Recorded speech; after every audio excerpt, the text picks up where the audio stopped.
薯骨年糕雞翅，不用啃骨頭，豐富口感，一口肉嫩多汁。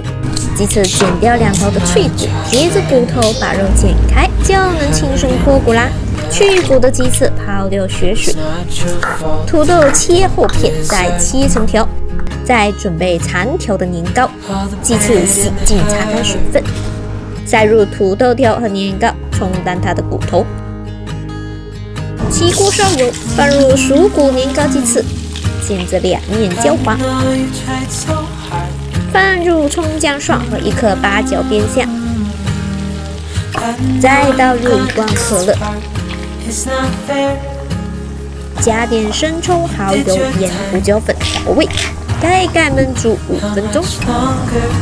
開蓋，大火收汁，撒上白芝麻和蔥花。薯骨年糕可樂雞翅就完成啦！直接一口一個，超多滋味，開飯。